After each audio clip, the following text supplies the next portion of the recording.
নমস্কার, স্বাগত আপনাদের ত্রিপুরা নিউজ 8 এর পর্দায়। এই মুহূর্তে আমি আপনাদের সাথে আছি পূজা। আজ আমরা রাজ্য রাজনৈতিক কিছু গুরুত্বপূর্ণ বিষয় নিয়ে আলোচনায় থাকবো। আমরা জানি যে পত্র পত্রিকা থেকে শুরু করে সোশ্যাল মিডিয়া জুড়ে এই বিষয়গুলোকে নিয়ে নানান গুঞ্জন রয়েছে এবং সেখানে দাঁড়িয়ে কিছুটা স্পষ্টীকরণ তুলে ধরতে এই মুহূর্তে আমাদের সাথে একান্ত সাক্ষাৎকারে আমাদের সময় দিয়েছেন রাজ্যের প্রাক্তন সাংসদ অর্থাৎ রেবতী ত্রিপুরা স্যার। স্যার, প্রথমেই স্বাগত আপনাকে ত্রিপুরা নিউজ 8 এর পর্দায়। ধন্যবাদ। স্যার, প্রথমেই যে বিষয়টি জানতে চাইবো যে রাজ্যে বর্তমান রাজনৈতিক পরিস্থিতি কেমন দেখছেন? ভালোই চলছে। আমাদের সরকার কাজ করছে আমাদের জনগণের জন্য, ত্রিপুরা সার্বিক বিকাশের জন্য। তার জন্যই আমাদের প্রথমে একটা আঞ্চলিক দলের সাথে আমাদের সরকার ছিল, এবারে আরেকটা দল আমাদের সঙ্গে জুড়ে গেল। আর 2023 নির্বাচনে যেটা ফলাফল, সেখানে কংগ্রেস সিপিএম তারা যৌথভাবে লড়াই করেও বিজেপি জয়লাভ করে, বিজেপি নেতৃত্বের সরকার। তো আমরা চেষ্টা করছি ত্রিপুরার সার্বিক বিকাশ যাতে হয়, শান্তি শৃঙ্খলা যাতে বজায় থাকে, এবং শান্তি শৃঙ্খলা যদি বজায় থাকে তাহলে কাজ করা যাবে, উন্নতির পথ খুলে যাবে, সেটাই আমি বিশ্বাস করি। তো আমার দৃষ্টিতে ত্রিপুরা ভালোই চলছে। স্যার, রাজ্য সরকারের 2 বছর পূর্তি হয়। কিছুদিন পূর্বে আমরা ব্যাপক আড়ম্বরের সহিত সেই অনুষ্ঠান পালন করতে দেখি। দিল্লি থেকেও নেতৃত্বরা এসেছিলেন, আমরা সেই বিষয়গুলো দেখতে পাই। এবং সেখানে দাঁড়িয়ে রাজ্যে যিনি এলওপি রয়েছেন জিতেন্দ্র চৌধুরী, তিনি বলেন যে রাজ্যে 2 বছর পূর্তি বড়সড় আড়ম্বরের সহিত পালন করছে অবশ্যই রাজ্য সরকার, কিন্তু এই 2 বছরে রাজ্যের কোনো উন্নয়ন নেই। এই বিষয়ে কি বলবেন? দেখুন, বিরোধীরা তো বলবে, উনি দীর্ঘদিনের রাজনীতিতে সিনিয়র লিডার, উনি এখন অপোজিশনের দায়িত্বে, তো ওনার দায়িত্ব উনি করবেন। পাশাপাশি আমি শুধু বলবো, সমালোচনার জন্য সমালোচনা না করা, গঠনমূলক সমালোচনার মাধ্যমে সরকারকে সঠিক পথ দেখানো বিরোধী দলের ভূমিকা।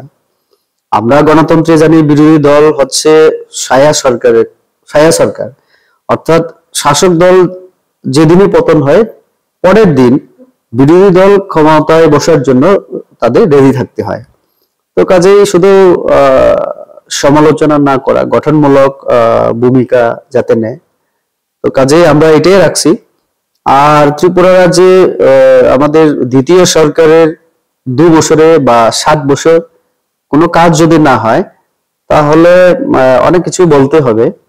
কারণ আমরা যদি জাতীয় সড়ক দেখি, আগে যে জায়গায় ছিল সেখানে কত হয়েছে কিলোমিটার বা কয়টা নতুন করে হয়েছে সেটাও বলতে হবে। অথবা প্রত্যেক হাউস হোল্ড আমাদের যে বিশুদ্ধ পানীয় জল সরবরাহ করার ক্ষেত্রে আগে কেমন ছিল, এখন কেমন হচ্ছে আমরা দিতে পেরেছি সেটা বলতে হবে। স্বাস্থ্য চিকিৎসা বা আমাদের শিক্ষার ক্ষেত্রে পরিকাঠামো গড়ে তোলা, স্বাস্থ্য ক্ষেত্রে নতুন হসপিটাল থেকে শুরু করে কৃষকদের উন্নয়নের জন্য পদক্ষেপ নেওয়া, যারা জুমিয়া, যারা জনজাতি, তাদের জন্য যে বিভিন্ন পদক্ষেপ, সেগুলি আমাকে বলতে হবে। কাজে এইগুলি যদি দেখি, বিগত 7 বছরের যে উন্নয়ন হয়েছে সেটা আমি যদি তুলনা করি অন্যান্য সরকারের সাথে, তাহলে আমরা 7 বছর অনেক কাজ করেছি। অন্যান্য সরকার হয়তো বা কোনো সরকার ছিল 25 বছর, কোন সরকার ছিল 5 বছর, 10 বছর, তো তাদের তুলনায় আমরা অনেক কাজ করেছি। তো সরকার কিছু করতে পারেনি বা কিছু উন্নয়ন হয়নি সেটা ঠিক না। তো কাজে উন্নয়ন হয়েছে, উনিও দেখতে পাচ্ছেন। হয়তোবা বিরোধী দলের জন্য উনি তার সবটা স্বীকার করতে পারবেন না, কারণ মোদী কাজ করছেন, আমাদের ওনার নেতৃত্বে আমাদের মুখ্যমন্ত্রী ডক্টর মানিক সাহার নেতৃত্বে রাজ্য সরকার কাজ করছে। এই কথা স্বীকার করে নেওয়াটাই মানে ওনার দল এবং ওনার যে কংগ্রেস সহ বিরোধী দলদের অস্তিত্বে একটা প্রশ্ন চিহ্ন এসে যাবে। তো তার জন্যই মানুষকে তো বলতে হবে উন্নয়ন হয়নি, মানুষ দেখতে পাচ্ছে উন্নয়ন হচ্ছে। তার জন্যই আজকে ওনার যে সাবরুম, বিরোধী দলনেতার আজকে সাবরুম পর্যন্ত যে জাতীয় সড়ক, এটাও তো এই সরকার আসার পরে দ্রুত হয়েছে। এখন সাবরুম আগরতলার রাস্তা থেকে আবার বিলোনিয়া পর্যন্ত জাতীয় সড়ক, উনি আসা যাওয়া প্রত্যেকদিন দেখছেন, সেটা রেল ওনার সাবরুম পৌঁছে গেছে, তো ওটাও তো উনি দেখতে পাচ্ছেন। আর ওনার অ্যাসেম্বলি আগে মনোতে দাঁড়িয়েছিলেন, এখন তো সাবরুম থেকে, তো প্রত্যেক গ্রামে যেভাবে পানীয় জল সরবরাহ হচ্ছে, যেভাবে আমাদের মোবাইলের টাওয়ার হচ্ছে, রাস্তা হচ্ছে, গ্রামীণ রাস্তা বা জাতীয় সড়কের সাথে অন্যান্য যে রাস্তা, এবং প্রধানমন্ত্রী আবাস যোজনায় যেভাবে গ্রামের মানুষ আজকে রুটি কাপড়ার মাকান, যেটা স্বাধীনতা সংগ্রামীদের স্বপ্ন, সেটা ওনার এলাকাতেও হচ্ছে। তো কাজে উনিও দেখতে পাচ্ছেন। তো স্বাভাবিক কারণে আমি বলবো যে উন্নয়ন তো হচ্ছে। স্যার, পরবর্তীতে আমরা যে বিষয়টা জানতে চাইবো যে রাজ্য যে কৃষক সভা, সারা ভারত কৃষক সভার যিনি সাধারণ সম্পাদক রয়েছেন পবিত্র কর স্যার, উনি একটি বিষয় বলেছেন যে বর্তমান রাজ্য সরকার কৃষকদের ক্ষেত্রে বা কৃষি ক্ষেত্রে উন্নয়নের দিকে সুদূর প্রসারী নয়। এই বিষয়টাতে আপনি কি বলবেন যে বর্তমান রাজ্য সরকার কি তবে কৃষকদের জন্য কোনো কাজ করছেন না? দেখুন, আমার যতটুকু মনে আছে, একবার কৃষকদের জন্য যেটা আইন আমরা করেছিলাম বিল হিসেবে, যখন আমি যদি ভুল না করি, পবিত্র কর বাবুরাই কিন্তু পার্লামেন্টের সিঁড়ি, রাষ্ট্রপতি ভবনের সিঁড়িতে উঠেছিলেন এবং এমন ভাবে বলার চেষ্টা করেছিলেন যে মোদী সরকার বা নরেন্দ্র মোদী যেন কৃষক কুলকে একেবারে শেষ করে দেবেন। কিন্তু বাস্তবে আমরা কি দেখছি, যেটা মিনিমাম সাপোর্ট প্রাইস, যেটা সাপোর্ট দেওয়ার জন্য কৃষকদের, সেটা আগের তুলনায় বহুগুণ বেড়ে গেছে। এবং আমাদের এই রাজ্যেও কোনোদিন এই বামফ্রন্ট সরকারের সময় আমাদের পবিত্র বাবুরা যখন ছিলেন ক্ষমতায়, তখন কৃষকদের কাছ থেকে ধান কেনার কোনো চিন্তাই তারা করেনি। আজকে যেভাবে কৃষকরা আমাদের এখান ত্রিপুরা লোকাল কৃষকরা ত্রিপুরা থেকে ধান বিক্রি করছে এবং সেই ধানকে আমাদের এখানেই কারখানায় সেটা চাল করে আবার আমাদের এখানে বিক্রি হচ্ছে। অর্থাৎ আমরা স্বয়ং সম্পূর্ণ হচ্ছি দুই রকম ভাবে। এক হচ্ছে যে কৃষকরা উৎপাদন করছে বিভিন্ন শস্য, ধান থেকে শুরু করে, আমরা সরকার কিনে নিচ্ছি, তাদেরকে প্রত্যেক বছর মূল্য বৃদ্ধি করে কৃষকদের আয় বাড়ানোর চেষ্টা হচ্ছে। তেমনি আগে এক সময় আমরা শুনতাম যে যখন স্কুল জীবনে অনেক আগে কংগ্রেস সরকার বা সিপিএম এর সময় জঙ্গলের আলু খেয়ে মানে দিন কাটাতে হতো, বিশেষ করে গ্রামীণ এলাকার মানুষদেরকে। আজকে সেখানে চালের জন্য বা খাবারের অভাবে কেউ আজকে মৃত্যু হচ্ছে না বা মানে না খেয়ে থাকতে হচ্ছে না। তার একটাই কারণ, সরকার ধান কিনছে এবং চালও সরবরাহ করছে। আজকে 5 বছর যাবত আরো 5 বছরের জন্য ঘোষণা দিয়েছেন নরেন্দ্র মোদীজি। খাদ্য সুরক্ষায় যেভাবে প্রত্যেক বাড়িতে চাল সরবরাহ হচ্ছে, তার জন্য তো কৃষকদের কাছ থেকে আমরা কিনে নিচ্ছি এবং এই কৃষকদের কাছেই আবার আমরা দিচ্ছি। অর্থাৎ বেশি মূল্যে কিনে নিচ্ছি, আবার কম মূল্যে চালও আমরা সরবরাহ করছি বিনামূল্যে রেশনের মাধ্যমে। তো কৃষকদের জন্য যে চিন্তা, সেটা আমাদের নরেন্দ্র মোদী আসার পরে আমরা করেছি। যেমন কিষাণ সম্মান নিধি, সেখানে প্রত্যেক কৃষককে বছরে 6,000 টাকা করে দেওয়া হচ্ছে, 3 কিস্তিতে 2,000 করে তাদেরকে দেওয়া হচ্ছে। যাদের পাট্টা আছে, জুতের কাগজ আছে, যারা এসডিএম অফিসে তহসিলে জমা দিয়ে প্রমাণ করেছেন তাদের নিজস্ব জমি আছে, পাট্টা আছে, কাগজপত্র, তো তারা পাচ্ছেন আজকে কোটি কোটি কৃষকরা। অন্যদিকে আমি যখন কলেজে পড়তাম তখন দেখেছিলাম যে ত্রিপুরায় একটা খবরের কাগজে আমি দেখেছিলাম যে সারের জন্য কৃষকরা ফসল ফলাতে পারছিল না, এবং সেই সময় লেখা হচ্ছিল যে রাবার চাষীদেরকে সেই সার দিয়ে দেওয়ায় যারা ধান চাষী তাদের ক্ষতিগ্রস্ত হয়েছিল। এটা বামফ্রন্ট সরকারের সময়। আজকে সেই সারের মূল্য যেভাবে 70%, 60% বিভিন্ন ক্ষেত্রে কমিয়ে দেওয়া হচ্ছে, অর্থাৎ যে সারের এক বস্তার মূল্য 100 টাকা ছিল, এখন 30 টাকা 40 টাকায় সেটা পাওয়া যাচ্ছে, কারণ সরকার সাবসিডি দিচ্ছে। সেখানে কোন সারের মূল্য এত যে 90% কমিয়ে দিয়েছেন আমাদের কেন্দ্রীয় সরকার। অর্থাৎ কৃষকদেরকে এখন সারের জন্য আন্দোলন করতে হয় না, তারপরে ধান বিক্রির জন্য করতে হয় না, আবার চালের জন্য মানে সিপিএমরা আগে বলতো গোডাউন লোড করার ইতিহাস কিন্তু আমরা সিপিএম এর জনশিক্ষা আন্দোলনে আমরা দেখেছি। তো কংগ্রেস আমল সিপিএমরা সেই সময় মানুষকে এইভাবে নিয়ে করেছিল। সিপিএমরা এই অভিজ্ঞতা সম্পন্ন হওয়া সত্ত্বেও কিন্তু তারা করেনি, যেটা আমরা এখন করছি বিনামূল্যে চাল দিয়ে। তো কৃষকরা নানানভাবে উপকৃত, এবং আজকে যত আইন সংশোধন বা নতুন আইন হচ্ছে সব কৃষককুলের জন্য। কারণ করোনার সময় সারা বিশ্বে হাহাকার অভাব হয়েছিল। শ্রীলঙ্কায় মানুষ না খেয়ে রাষ্ট্রপতি ভবন দখল করেছে, পাকিস্তানে এখনো চলছে। তো বিভিন্ন দেশে, আমেরিকার মতো দেশ অর্থনৈতিকভাবে অনেক নিচে নেমে গিয়েছিল। আমাদের কৃষকদের জন্যই তো আমাদের দেশ আজকে এই জায়গায়। তো কাজে কৃষকদের এই অবস্থার যে উন্নতি, তার পেছনে নরেন্দ্র মোদীর যে পলিসিগুলি, সরকারের পলিসি, সাহায্য সহযোগিতা বিভিন্নভাবে কাজ করছে। তার জন্যই আমি পবিত্র বাবুদের বলবো, তাদের যে কৃষক সংগঠন, তারা শুধু বিরোধিতার জন্য বিরোধিতা, তো কাজে কাজ করছে কিন্তু নরেন্দ্র মোদী, কাজে কৃষকদের কল্যাণ হচ্ছে। স্যার, পরবর্তীতে আমরা যে বিষয়টা জানতে চাইবো যে পূর্ব ত্রিপুরা আসনে বহুদিন যাবত আমরা সাংসদ হিসাবে আপনাকে দায়িত্বে থাকতে দেখেছি, আমরা কাজ করতে দেখেছি। তার পরবর্তীতে নির্বাচন হয় এবং যারা বর্তমানে সাংসদ হিসাবে নির্বাচিত হয়েছেন তারা কেমন কাজ করছেন বলে আপনার মনে হয়, এবং তাদের কি সঠিক নির্বাচন করা হয়েছে কিনা? কেননা আপনিও সেই জায়গাগুলো খতিয়ে রেখেছেন, পূর্ব ত্রিপুরা আসনে আপনি কাজ করে এসেছেন। সেখানে দাঁড়িয়ে বর্তমান দিনে কতটুকু কাজ হচ্ছে নতুন ভাবে সাংসদ নির্বাচিত হওয়ার পর, আপনার যে জায়গাটি ছিল পূর্ব ত্রিপুরা আসনে, কিভাবে দেখছেন আপনি? দেখুন, আমি 2019 থেকে 2024 পর্যন্ত আমি যখন ছিলাম, আমি তো ত্রিপুরাতেই থাকতাম। আর আমি যেহেতু ত্রিপুরার মানুষ, তো দিল্লিতে পার্লামেন্ট সেশন এবং স্ট্যান্ডিং কমিটি দুটাতে আমি ছিলাম। তো সেই স্ট্যান্ডিং কমিটির মিটিং গুলিতেই শুধু আমি দিল্লিতে থাকতাম, বাকি দিনগুলিতে আমি এখানেই থাকতাম। এখন আমাদের যিনি কৃতি দেববর্মা, উনি এখানে জন্ম হয়েছেন ঠিকই, কিন্তু বিবাহের পরে ওনার শ্বশুর বাড়ি যেহেতু আমাদের ছত্তিশগড়ে, রায়পুরের নিবাসী উনি, তো স্বাভাবিকভাবে উনি, আমি দেখছি যে সরকারি যে নিয়মে আমাদের দিশা মিটিং হয়, সেই মিটিং গুলিতে উনি আসছেন, বাকি সময়গুলিতে ওনাকে পাচ্ছেন না হয়তো বা, এটা বিভিন্ন মানুষের অভিযোগ আমি শুনছি। তো বাকি আমি বলতে পারবো না, কারণ উনি এমপি, নিশ্চয়ই উনি চেষ্টা করবেন, কারণ 5 বছর মানুষের সেবার জন্য সুযোগ পেয়েছেন উনি, তো উনি ওনার মতো করবেন।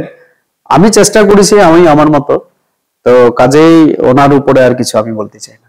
স্যার, এই কিছুদিনে সেই এলাকার কেমন ডেভেলপমেন্ট দেখতে পাচ্ছেন পূর্ব ত্রিপুরা আসনে?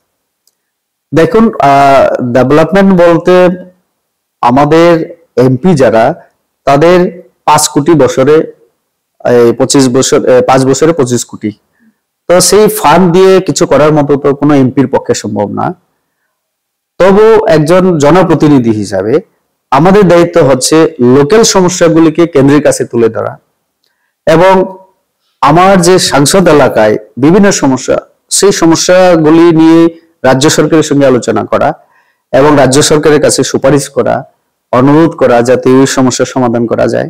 অনুরূপভাবে রাজ্যের বিভিন্ন ডিমান্ড, বিভিন্ন সমস্যা, সেটা নিজের এলাকার বাইরে হলেও, যেহেতু ত্রিপুরার মানুষ আমরা, আমি 5 বছর সেটাই করেছি।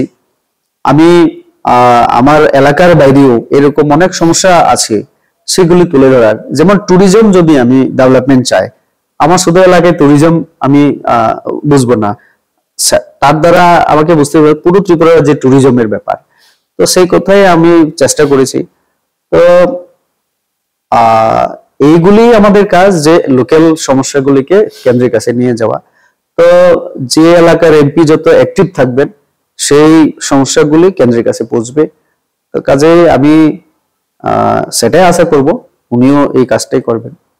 স্যার, একটা বিষয় জনগণের মধ্যে প্রশ্ন জাগতে শুরু করেছে। পূর্ব ত্রিপুরার সাংসদ ছিলেন আপনি বহুদিন পর যাবত, এবং সেখানে আমরা যদি দেখি এরপর আপনি প্রায় সক্রিয় যে রাজনীতি রয়েছে তা থেকে হয়তোবা আপনি নিজে দূরে চলে এসেছেন বা দল আপনাকে দূরে রেখেছে, তার পেছনে কি কারণ? না দল আমাকে দূরে করেছে, না আমি দূরে আছি। প্রশাসনিক যেটা দায়িত্ব সেটা যেহেতু নেই, কাজে প্রশাসনিক লেভেলে মিটিং এ যাওয়ার প্রশ্ন ওঠে না। আর আমি কোর কমিটি মিটিং মেম্বার, তো অফিস বিয়ারা যখন ছিলাম ভাইস প্রেসিডেন্ট হিসেবে, তখন আলাদা দায়িত্ব থাকতো, প্রত্যেকদিন কোনো না কোনো দায়িত্ব। তো কোর কমিটি আসলে তাদের এইরকম কোনো ইয়ে নেই, যে সময় মিটিং হয় পরামর্শ দেওয়া, বিভিন্ন সাজেস্ট করা, এগুলি তো এখনো আমি করছি।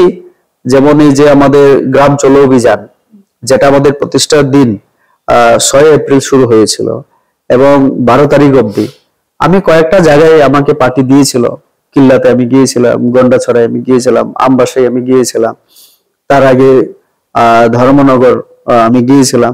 তো এইভাবে পার্টি যখনই, কাঞ্চনপুরে গিয়েছিলাম, তো যখনই পার্টি আমাকে দায়িত্ব দেয় তখনই আমি যাই। তো কাজে এটা হ্যাঁ একটু কম হতে পারে, যেহেতু আমি এখন অফিস বিয়ারার না। তো কাজেই যে সময় আমার যে দায়িত্ব দেওয়া হয় আমি সেই দায়িত্ব পালন করি। স্যার, একটা সময় আমরা বিরোধিতা করতে দেখেছিলাম আপনাকে ঠিক কিছু বিষয়ে, এবং বর্তমানে আমরা রাজ্য সরকারকে সেই দলের সাথে একরূপ চুক্তিতে আবদ্ধ হয়ে আমরা ত্রিপাক্ষিক একটি জোট দেখতে পাচ্ছি। সেই জোটকে তবে আপনি কিভাবে দেখছেন? এটা দলের সিদ্ধান্ত। কেন্দ্রীয় নেতৃত্ব রাজ্য নেতৃত্বের সাথে আলোচনা করে সেটা ঠিক করেছেন। তো দলের একজন কর্মী হিসাবে যেহেতু দলের হাইকমান্ড, তো তাদের সিদ্ধান্তের বিরোধিতা আমার পক্ষে সম্ভব না। তো আরেকটা জিনিস হচ্ছে, আমাদের এখানে জনজাতিদের উন্নয়নের জন্যই এই অ্যালায়েন্স এবং পরবর্তীকালে এগ্রিমেন্ট। তো আমি ব্যক্তিগতভাবে চাইছি আমাদের ত্রিপুরার সমস্যাগুলি সমাধান হোক। জনজাতি 31% একটা মেজর আমাদের জনসংখ্যা, তার বিভিন্ন দীর্ঘদিনের যে সমস্যা কেন্দ্র এবং রাজ্য মিলে যদি সমাধান করে, তো এটা ন্যাচারালি আমাদের স্টেটের আগামী দিনে শান্তি, সম্প্রীতি এবং উন্নয়নের জন্য খুব জরুরি। তো সমস্যার সমাধান হোক, আমাদের রাজ্য এগিয়ে যাক। তো আমাদের রাজ্য এগিয়ে গেলেই তবে ভারত মানে আগামীতে এগিয়ে যাবে। তো এই জন্যই আমি ব্যক্তিগতভাবে আমিও অনেক নানা ধরনের প্রশ্ন আমিও পার্লামেন্টে তুলেছিলাম, জনজাতিদের ব্যাপার, এডিসির ব্যাপার, রাজ্যের ব্যাপার। তো এই ব্যাপারগুলি, সমস্যাগুলি যদি সমাধান হয়, তো রাজ্যের একজন নাগরিক হিসেবে আমিও খুশি। স্যার, বর্তমানে ওয়াকফ বিল সংশোধনী যে একটি রয়েছে, তাকে নিয়ে আমরা রাজ্যে এবং কেন্দ্রে আমরা দেখতে পাচ্ছি একটা উত্তাল পরিস্থিতি রয়েছে এবং প্রত্যেকের মধ্যে একটা দাঙ্গা রূপ বেঁধে যাচ্ছে। এই বিষয়টা আপনি কিভাবে দেখছেন, যে শুধুমাত্র এই বিল বা সংশোধনীকে নিয়ে এখনো পর্যন্ত বহু লোকের জীবন গিয়েছে, বিষয়টা আপনি কিভাবে দেখছেন? দেখুন, ওয়াকফ বিলটা নিয়ে এত হইচই হওয়ার পেছনে আসলে একটা হচ্ছে বিরোধীরা এটাকে বেশি বাড়িয়ে বলার চেষ্টা করছে। অন্য আরেকটা কারণ হচ্ছে এই যে ওয়াকফ নিয়ে এতদিন মানুষ এত সচেতন বা এটাকে নিয়ে ভাবতো না। আমাদের নরেন্দ্র মোদীজির একটা বিশেষ দিক হলো, কাজের একটা বিশেষ দিক, যে উনি দেশের প্রতিটি বিষয়ে উনি নজর দিয়ে কাজ করছেন। ওয়াকফ যেটা, এটা আজকের না। এই যে আমাদের কিরণ রিজিজু, যিনি আমাদের এই দপ্তরের মন্ত্রী, তিনি যে বিলটা পেশ করেছিলেন, সেই ভাষণে, যেদিন বিলটা পেশ হয়, উনি ওনার ভাষণে বলেছেন যে এটা দীর্ঘদিনের সমস্যা এবং অনেক আগে তার অনেক কিছু করার কথা ছিল সরকারের, কিন্তু সরকার সেটা করেনি। কি কারণে করতে হয়েছে সেই কারণটাও তিনি ব্যাখ্যা দিয়েছেন। পার্লামেন্ট থেকে জয়েন্ট কমিটি কাজ করেছে বিভিন্ন জায়গায়, সেখানে কংগ্রেসের এমপিরাও ছিলেন, বিরোধী দলের এমপি সহ বিজেপি এমপিরাও ছিলেন। তো জয়েন্ট পার্লামেন্টারি কমিটি বিভিন্ন জায়গায় ঘুরে মানুষের সঙ্গে কথা বলে, এনজিও, বিশেষ ব্যক্তি, যারা মুসলিম সমাজের নেতৃত্ব, সবার সঙ্গে কথা বলেই কিন্তু একটা কনসেপ্ট নিয়ে সেটাকে পার্লামেন্টে পেশ করা হয় মন্ত্রীর মাধ্যমে। এবং তার যে কয়েকটা দিক, সেটা নিয়ে অনেক আলোচনার বিষয় আছে এবং আগামী দিনে হয়তো আরো হবে। দেখুন, আমাদের যেটা ভারত বিভক্তির পরে বাংলাদেশের জন্ম হলো, এমন অনেকগুলি ব্যাপার ছিল, যেটা ট্রিপল তালাক হোক, মুসলিমদের অনেক ব্যাপার, যেখানে 90% মুসলিম অধ্যুষিত মুসলিম দেশ, সেখানেও এই নিয়ম কানুন পদ্ধতি চিন্তাধারা মুসলিমদের অনেক আগে উঠে গিয়েছিল বা সরকার তুলে দিয়েছে, রাষ্ট্র তুলে দিয়েছে। আমাদের দেশে আমরা সেটাকে রেখে দিয়েছি। ওয়াকফ যে বোর্ডটা, তাদের হাতে যে অ্যাসেট পুরো ভারতবর্ষে এবং এই ত্রিপুরা রাজ্যে আমি দেখেছি, এই অ্যাসেটটাকে যদি সঠিক ব্যবহার না হয়, তার কোনো আউটপুট আমরা পাচ্ছিলাম না। যেমন ধরুন, প্রচুর সম্পত্তির মালিক ওয়াকফ। এই জমি কিভাবে এলো তাদের কাছে? কোন ব্যক্তি ধরুন ইন্ডিয়া থেকে, ত্রিপুরা থেকে বাইরে আরব আমিরায় কাজ করতে গেল, মারা গেল, ওনার আত্মীয় স্বজন এখানে আছে, কিন্তু জায়গার মালিক ওই ব্যক্তি যিনি আরবে গিয়ে মারা গেলেন। তো ওইটাকে দান দেওয়া হলো বোর্ডের হাতে। 10 কানি, এইভাবে হাজার হাজার কানি জমি পড়ে আছে, তাতে না স্কুল হচ্ছে, না চিকিৎসালয় হচ্ছে, না কিছু হচ্ছে, না ফ্যাক্টরি, না কোনো অফিস, সরকারি অফিস। যেখান থেকে ওই এলাকার উন্নয়নের জন্য কাজ হবে, স্কুল হলে মানব সম্পদ তৈরি হবে। তো এই সম্পত্তি এতদিন পড়ে গিয়েছিল, এটা একটা দিক। দ্বিতীয় হচ্ছে রেজিস্টার, মানে সেটা যত রেজিস্টার করা আছে তার বাইরেও অনেক আছে, নামে অনামে এলাকায়, যে এমন অনেক সম্পত্তি আছে রেজিস্টার হয় না, সরকারের কাছেও সেটা সঠিক তথ্য নেই বা বোর্ডের কাছেও নেই, অথবা বেআইনি ভাবেও আছে, বোর্ডের হাতে আছে। সেই দিন আমি তো অবাক হয়ে গেলাম যখন কিরণ রিজিজু যখন বললেন যে আমাদের পার্লামেন্ট, ভারতবর্ষের সংসদ ভবন, এটাও নাকি ওই বোর্ডের হাতে ছিল একটা অংশ। তো উনি আশঙ্কা প্রকাশ করেছিলেন যে কপাল ভালো, এতদিন ওয়াকফ বোর্ড দাবি করেনি পার্লামেন্ট ভবনের যে জায়গাটা এটা তাদের জায়গা। তো আপনি চিন্তা করুন যে পার্লামেন্ট ভবনে দেশের জন্য আইন তৈরি হয়, সেটা তাদের হাতে, এবং ওয়াকফ তার যে সম্পত্তি বিভিন্ন নিয়ম কানুন, এটা কোর্টের বাইরে, এটা নিয়ে কোর্টে গিয়ে চ্যালেঞ্জ করতে পারে না, এরকমই একটা ছিল আইন, রীতিনীতি, যাই আইন। এটা কংগ্রেস আমলে কিছু করা হয়নি। তো আরেকটা হচ্ছে সেখান থেকে যদি স্কুল, হসপিটাল, আরো ট্যুরিজমের অফিস বিভিন্ন করে আজকে আধুনিক শিক্ষায় শিক্ষিত করতে গেলে মুসলিমদেরকে এগুলি দরকার। কারণ আমি আসামে একটা জায়গায় গিয়েছিলাম, বরপেটা, 99% মুসলিম, সেখানে গ্রাম প্রধানও মুসলিম, সেখানে পঞ্চায়েত সেক্রেটারিও মুসলিম, এমএলএ এমপি সবাই। কিন্তু সেখানে ফিশারম্যান যারা, তাদের জন্য একটা অফিস করতে গিয়ে আমাকে লোকাল নেতৃত্বরা বলেছিল যে জায়গা পায়নি, কিন্তু এরকম বোর্ডের অনেক জায়গা সেখানে। তো ওইখানে যদি স্কুল করতেও হয়, ফিশারি ডিপার্টমেন্টের জন্য একটা অফিস করতেও যদি ওয়াকফ বোর্ড জায়গা না দেয়, তো ওই এলাকার মানুষের জন্যই তো এই অফিসটা করা। তো এই জন্য সরকার এখন চাইছে এই জায়গা একটা তো হচ্ছে রেজিস্টার্ড হোক, কত আছে তার সঠিক তথ্য বেরিয়ে আসুক, নামি বেনামি যেটা এগুলি প্রকাশ হোক। আর একটা হচ্ছে যে দেশের আইনের আওতায় যাতে সবটাই থাকে, আমরা কেউ আইনের ঊর্ধ্বে না, রাষ্ট্রপতি থেকে আমরা সাধারণ মানুষ সবাই আইন অনুসরণ আমাদের করতে হয়, ফলো করে চলতে হবে, আমরা আইনের ঊর্ধ্বে কেউ না। তো এমন একটা আইন দেশের সংবিধানের ঊর্ধ্বে, কোর্টের ঊর্ধ্বে এরকম থাকতেই পারে না।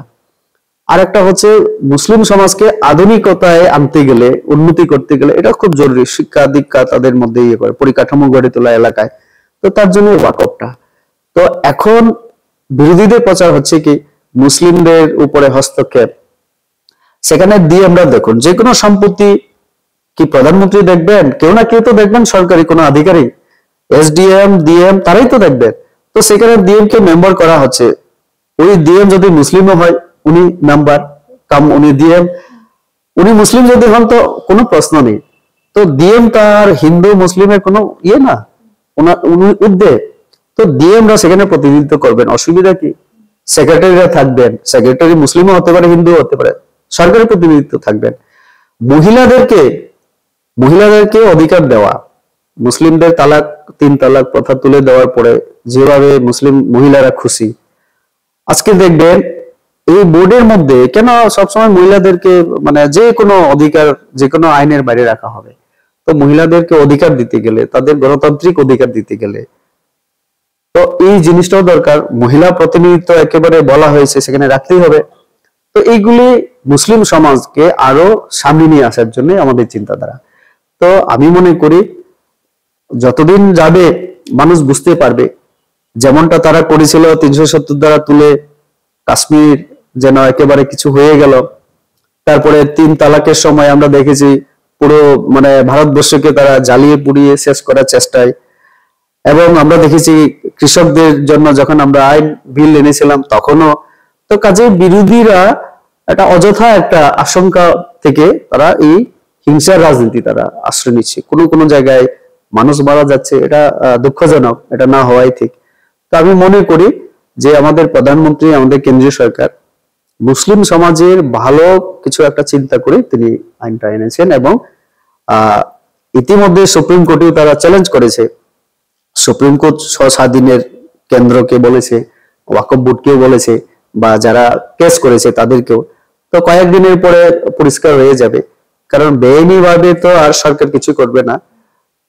সংসদের নিয়ম কানুন মেনেই সমস্ত প্রসিডিউর মেনেই বিলটা আনা হয়েছে, পাস হয়েছে দুইটা জায়গাতেই। রাজ্যসভাতেও দেখলাম যে যে সংখ্যা আমাদের পাওয়ার কথা তার থেকেও বিরোধী দলও ভোট দিয়েছে, ভোটিং করেছে, তো তার জন্য বেশি ভোট পড়েছে এবং বিভিন্ন জায়গায় মুসলিমরা স্বাগত করছে। তো গণতন্ত্রে একটা অংশ বিরোধিতা করবে আর একটা অংশ ওয়েলকাম করবে, এটাই হচ্ছে। তার জন্য আমি বলবো আপনাদের এই চ্যানেলের মাধ্যমে যে মুসলিম সমাজকে ভয় ভীতির মধ্যে থাকার কোনো প্রশ্ন নেই। সবার ভালো কল্যাণের জন্যই, মুসলিম সমাজের কল্যাণ এবং ভারতের কল্যাণের জন্য এটা খুব জরুরি। স্যার, আমরা ইতিমধ্যে দেখতে পাচ্ছি যে দলীয় সভাপতি নির্বাচন নিয়ে শাসক দল বিজেপির আমরা একটা গুঞ্জন শুনতে পাচ্ছি এবং ইতিমধ্যে আলোচনা হতে চলেছে যে কার নাম উঠে আসতে চলেছে। আপনিও দলের সদস্য রয়েছেন, আপনার থেকে জানতে চাইবো যে কি মনে হয় যে কেন্দ্র কাকে দলীয় সভাপতি হিসেবে নির্বাচিত করতে পারে? দেখুন, আমাদের দলে অনেক নেতৃত্ব আছেন, যে কোনো ব্যক্তিকে সেই দায়িত্ব দিলে উনি সেটা সামলাবেন এবং এই জিনিসটা, এই বিষয়টা আমাদের হাইকমান্ড ঠিক করেন। তো কাজেই আমাদের কেন্দ্রীয় নেতৃত্ব ঠিক করবেন। আমাদের রাজ্য সহ আর কয়েকটা প্রায় 8-10টা রাজ্যে বাকি আছে। তো আমি শুনছি যে ন্যাশনাল প্রেসিডেন্ট হয়তোবা 20-21 তারিখের মধ্যে হয়ে যাবে। ওনার ন্যাশনাল প্রেসিডেন্টের পরে হয়তোবা স্টেট প্রেসিডেন্ট নির্বাচনটাও হয়ে যাবে। তো মে মাস নাগাদ আমরা নতুন সভাপতি পেতে পারি। তো যে কোনো ব্যক্তি হতে পারে, হাইকমান্ড ঠিক করবেন। স্যার, পরবর্তীতে জানতে চাইবো, কিছুদিন পূর্বেই বিজু উৎসব হয় এবং তাতে আমরা দেখতে পাই যে আপনিও প্রধান অতিথি হিসাবে উপস্থিত ছিলেন এবং একটা দিন সেখানে তিপ্রামথা দলের যিনি প্রাক্তন চেয়ারম্যান রয়েছেন অর্থাৎ প্রদ্যোৎ কিশোর দেববর্মন, ওনাকে সেখানে ইনভাইট করা হয়েছিল এবং উনি সেখানে পৌঁছয়নি, অন্য একটি জায়গায় চলে যায়। তাকে নিয়ে অনেকটা বাক বিতণ্ডা বাধে, সেখানে যারা উপস্থিত ছিলেন তাদের মধ্যে একটা তর্ক বিতর্ক সৃষ্টি হয়েছিল। এই বিষয়টি আপনি কিভাবে দেখছেন? আমার নাম ছিল প্রথম দিন, তো আমি তো প্রথম দিন ছিলাম। আমাদের মাননীয় মুখ্যমন্ত্রী ছিলেন, মন্ত্রিসভার 2 ক্যাবিনেট মন্ত্রী, দলের আমাদের ইএম উনি ছিলেন, স্থানীয় আমাদের বিধায়ক সঞ্জয় মানিক ত্রিপুরা উনি ছিলেন। তো দ্বিতীয় দিন আমি শুনেছিলাম আরো বিভিন্ন রাজনৈতিক দলের এমএলএরা যাবেন, ইএমরা যাবেন। তো আমি বাকি আমি জানি না, ওনাকে যদি নিমন্ত্রণ দিয়ে থাকে সংস্থার তরফ থেকে বা উনি যদি কথা দিয়ে থাকেন, ওনার কনসেন্ট ছাড়া তার নিমন্ত্রণের নাম ছাপানো হবে না। তো বাকি ওনার ব্যক্তিগত ব্যাপার। তো জানি না কি হয়েছে, বা যারা ত্রিপুরা সমাজে যারা পরিচালনা করেন এবং এই বিষয় আয়োজন করেছেন তারাই বলতে পারবেন। তো বাকি আমি বলতে পারবো না। স্যার, একেবারে আলোচনার শেষ মুহূর্তে আমরা রয়েছি, শেষ মুহূর্তে দাঁড়িয়ে রাজ্যবাসীর জন্য আপনি কি বার্তা রাখবেন? আমরা বরাবর বলে থাকি মোদি হে তো মুমকিন হে। তো আমাদের দেশে প্রধানমন্ত্রী আছেন এমন একজন ব্যক্তি যিনি এখন সারা বিশ্বেই শ্রদ্ধেয়। ওনার কাম কাজের অনেক প্রশংসা হচ্ছে পুরো বিশ্বে। তো আমাদের ওনার নেতৃত্বের প্রতি আমাদের আস্থা রাখতে হবে, এটা একটা বিষয়। আর আমাদের রাজ্যের একটা ঐতিহ্য, শান্তি সম্প্রীতি যদি বজায় থাকে, উন্নয়ন দ্রুত সম্ভব। তো এই শান্তি সম্প্রীতি যেন আমরা বজায় রাখতে পারি। আমাদের মধ্যে কোনো বিষয়কে নিয়ে অযথা যাতে আমরা রাজনীতি না করি বা সাম্প্রদায়িক চিন্তাধারায় আমরা কেউ অন্য একটা জাতিকে সন্দেহ বা এরকম আচরণ থেকে যেন এরকম কোনো অঘটন না হয়। তো আইন শৃঙ্খলা মেনে চলা এবং সরকারকে সহযোগিতা করা, কারণ সরকার তো জনগণের আর বাইরে না, জনগণই সরকারকে নির্বাচিত করে। তো সরকার কাজ করতে চাইছে এই রাজ্যের সার্বিক বিকাশের জন্য। আমরা তো স্লোগান দিয়েছি যে এক ত্রিপুরা রেখে এই রাজ্যটাকে ছোট্ট হলেও শ্রেষ্ঠ একটা রাজ্য হিসেবে বানানোর জন্য। তো মোদিজি আর একটা কথা বলেছিলেন যে সবকা সাথ সবকা বিকাশ, সবকা শেষে তিনি বলেছেন প্রয়াস। তো আমরা যদি সবাই মিলে প্রয়াস করি তাহলে আমাদের এই রাজ্যে প্রাকৃতিক সৌন্দর্যে ভরপুর, প্রাকৃতিক সম্পদে ভরপুর, মানব সম্পদ আছে, আমাদের শিক্ষার হার বেশ ভালো, আমরা 3rd পজিশনে মানে পুরো অল ওভার ইন্ডিয়াতে, কেরালা মিজোরামের পরে আমাদের স্থান। তো এরকম একটা জায়গায় আমরা যদি শুধু শান্তি ধরে রাখতে পারি, তাহলে আগামী দিনে আমাদের ভবিষ্যৎ ভালো হবে। এই আহ্বান আমি এই চ্যানেলের মাধ্যমে, আপনাদের চ্যানেলের মাধ্যমে রাখতেছি। অসংখ্য ধন্যবাদ স্যার আপনাকে গুরুত্বপূর্ণ সময় থেকে সময় দেওয়ার জন্য। ধন্যবাদ। আমরা এতক্ষণ পর্যন্ত রাজনৈতিক তার পাশাপাশি বিশেষ কিছু বিষয় যেগুলিতে আমাদের প্রাক্তন সাংসদকে নিয়ে নানান প্রশ্ন উঠতে শুরু করেছিল, সেগুলোর স্পষ্টীকরণ আপনাদের সামনে আজ তুলে ধরার চেষ্টা করলাম। এই মুহূর্তে আমাদের এই একান্ত সাক্ষাৎকার আমরা এখানেই শেষ করছি। পরবর্তী বিভিন্ন আপডেটস দেখতে অবশ্যই চোখ রাখবেন ত্রিপুরা নিউজ 8 এর পর্দায়। নমস্কার।